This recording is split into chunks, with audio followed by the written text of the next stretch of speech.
Planetary Defense, presented by Science at NASA. Dinosaurs were fearsome creatures.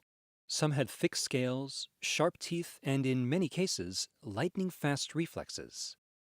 One thing they didn't have: a planetary defense office. When an asteroid targeted Earth 65 million years ago, it took those masters of Earth by complete surprise. While we know of no large object that is on a collision course with Earth in the next 100 years, descendants of survivors from that catastrophic impact are determined not to make the same mistake. In 2016, human astronomers now routinely scan the heavens for signs of potentially hazardous objects. When one is discovered, alerts are issued to observers around the world, so space rocks cannot easily disappear into the blackness of space. NASA-funded survey projects have found 98% of the known catalog of almost 15,000 near-Earth objects. Asteroids and comets whose orbits periodically bring them within 30 million miles of Earth's orbit. The list is growing at a rate of about 1,500 per year. Meanwhile, researchers are giving serious thought to an even bigger problem. What would we do if a dangerous asteroid is discovered? How will we know if and when it will impact?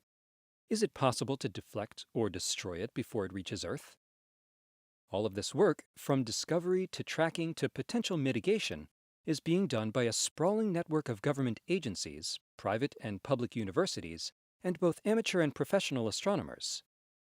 Helping them work together is the job of NASA's Planetary Defense Coordination Office. Lindley Johnson, Planetary Defense Officer at NASA headquarters in Washington, D.C., says, "Planetary defense is a team sport." This office was established at NASA headquarters to coordinate the players in planetary defense-related activities across NASA, other U.S. government agencies, and with international efforts and projects to detect any asteroid impact hazard and plan the appropriate response. A recent real-world example illustrates how all this works. Paul Chodas, manager for NASA's Center for Near-Earth Object Studies at the Jet Propulsion Laboratory, describes what happened. The object was first detected by the NASA-funded Catalina Sky Survey near Tucson, Arizona on October 3, 2015, and tagged as detection WT1190F.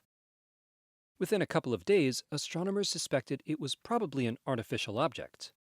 It was faint and small, with its motion visibly altered by the gentle pressure of sunlight, a bit like a solar sail or perhaps a hollow rocket body. As tracking data accumulated from multiple observers, astronomers realized that they would get a closer look. This would be a real-world case to exercise the team's skills. WT1190F was predicted to hit Earth on Friday, November 13, 2015. Orbit calculations by JPL analysts pinpointed the impact time and site. WT1190F would burn into the atmosphere off the coast of Sri Lanka. For years, Peter Jeniskins of the SETI Institute, working with NASA's Ames Research Center, has been leading teams researching entry dynamics on airborne campaigns to observe objects ripping through Earth's atmosphere.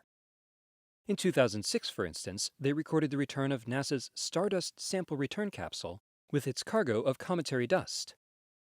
They've also observed a number of defunct spacecraft re-entries and a few natural meteor events. Supported in part by the United Arab Emirates Space Agency and the International Astronomy Center, Jeniskins assembled a group of experts to witness the re-entry of WT1190F. They flew to the Indian Ocean on a G450 aircraft armed with cameras and spectrometers.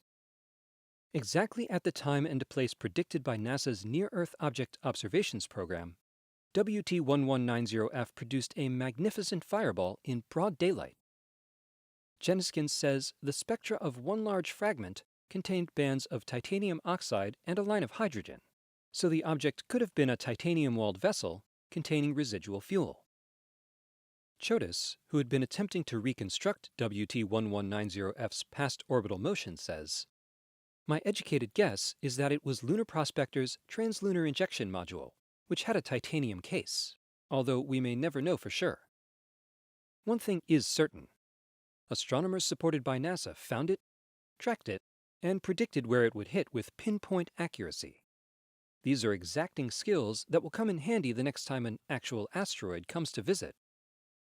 For more about asteroids and NASA's planetary defense capabilities, go to www.nasa.gov/planetary-defense. For more on objects both near and far from Earth, stay tuned to science.nasa.gov.